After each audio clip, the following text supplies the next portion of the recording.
गिबियावनो बनरगाव दखरा दुलाराय बर' फरायसा आफादखौ साबायखर जासिहरदों।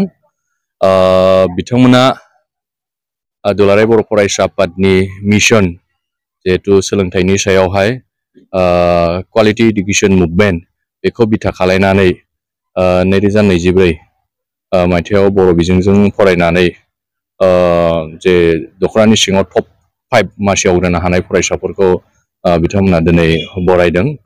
दा बिनि थाखाय आङो साबायखर जासिहरदों। दिनै दुलाराय बर' फरायसा आफादा बर'नि जे जोंनि लाइमोनफोरखौ बा जोंनि जेनेरेसनखौ गोजौ फारसे लानानै थांनांगौनि थाखाय लोगोसे बिथांमोनखौ सासे सुबुं सम्पद खालामनांगौनि थाखाय फारफ्रोमबो बिथिङाव हाबा मावगासिनो दङ।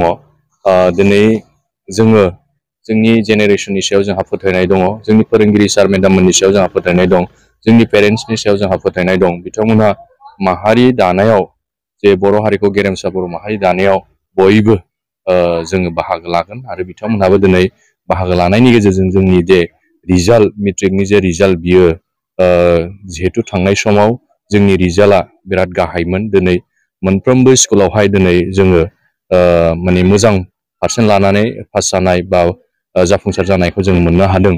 दा बिनि थाखायनो जोङो साफ्रोमबो जोंनि फोरोंगिरि आरो पेरेन्ट्स लोगोसे जोंनि समाजनि जाय बिथांमोना दिनै खामानि मावदों, लोगोसे दुलाराय बर' फरायसा आफादा 2006 सननिफ्राय जोङो सोलोंथाइनि सायावहाय लागातार खामानि मावदों।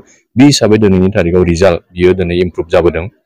दा फैबाय थानाय समाव जोंनि जेनेरेसनखौ जों माब्रै माने भारतनि जे बयनिफ्रायबो बांसिन सुबुं अनजिमा थानाय हादोराव लोगोसे बयनिफ्राय बांसिन लाइमोन थानाय हादोराव जों माब्रै बै जौगानाय हारिफोरजों बै जौगानाय सोलोंसाफोरजों बा फरायसाफोरजों जोङो माब्रैहाय चेलेन्ज खालायनो हायो, बिनि सायावहाय जोङो जोंनि फरायसाफोरखौ जोङो बेंनानै लानानै थांनायनि बा बिथांमोनखौ जोङो मोनसे गाइड खालायनानै लानानै थांनायनि जोंहा मोनसे सम। दा बिनि थाखायनो दिनै जोङो जोंनि जे दुलाराय बर' फरायसा आफादनि नाजानाय बे अराय सम थागोन। फैबाय थानाय समाव जोंहा फोथायनाय दं जोंनि फरायसाफोरनि सायावहाय बिथांमोनहा हारिनि बिथांमोना सासे सुबुं सम्पद जाहैगोन। लोगोसे जोंनि जे बर' हारिनि जे जातीयताबाद बेखौ लानानै बिथांमोनहा अराय सम बर' हारिखौ दानायाव बिथांमोनहा मदद होगोन, जोंहा फोथायनाय दङ। दा जोङो दिनै बनरगाव दखरानि सिङाव थानाय फरायसाफोरखौ लानानै जिहेतु मेट्रिक आनजादाव टप 5 मासि आवग्रिनो हानाय बिथांमोनखौ जों बरायबाय। लोगोसे आसामनि जे जौसिन आनजाद APSC आनजादाव उथ्रिसार जानो हानाय माधब बसुमतारी बिथाङा बे हालामनिफ्राय उथ्रिसार जानानै दिनै फरायसाफोरनि गेजेरावहाय बिथाङा बिदिन्थि हिसाबै जादों। लोगोसे बिथाङा एकाउन्टेन्ट माबायावहाय बिथाङा मोननो हादों।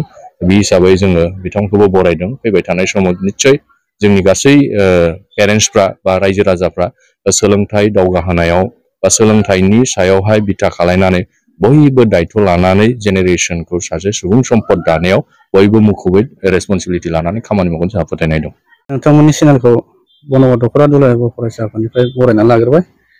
दिनै बनरगाव दखरा दुलाराय बर' फरायसा आफादा दखरा आफादनि सिङाव थानाय जे SSLC आनजादाव जे सेथि मासि आवग्रिनो हानानै दखरा आफादनि सिङाव टप 5 मासि लानो हानाय फरायसा बिथांमोनखौ जोङो दिनै बनरगाव दखरा दुलाराय बर' फरायसा आफादा बनरगाव खाग्राबारि कमिउनिटि नग्लाङाव जे बरायनाय हाबाफारि लानाय जादों।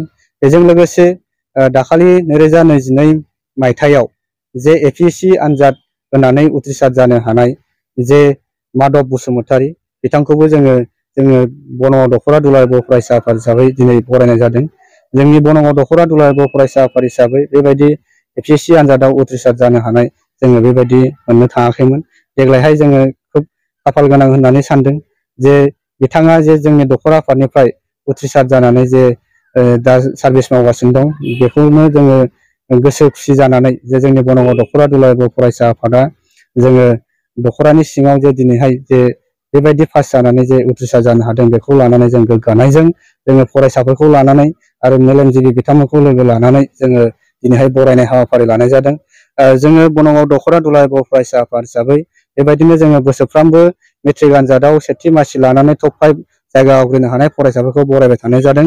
बेबायदिनो जोंनि दखरा आफादनि सिङाव देग्लायहाय जोङो डाटा खालामनानै मोननो हादों जोंनि बनरगाव दखरा दुलाराय बर' फरायसा आफादाव गासै 205 फरायसाफोरा आनजादाव लिरदोंमोन। बिनिनो गासै 180 बिथां बिजाथिफोरा पास जानो हादों आरो बेनिनो सेथि मासियाव आवग्रिनो हादों गासै 77सा फरायसा बिथांमोना आरो नैथियाव 81 फरायसा बिथांमोन आरो थामथियाव 22 फरायसा बिथांमोना आवग्रिनो हादों।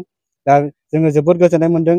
थांनाय बोसोरनिफ्राय जोंनि बनगाव दख'रा दुलाराय बर' फरायसाफोरा देग्लायहाय साबसिनै पास जानो हादों। बेखौ लानानै जोङो गोजोननायजों जोङो थानो हायाखै। दा बेखौनो आङो नोंथांमोननि चेनेलनि गेजेरजों फोरमायनाय जाबाय।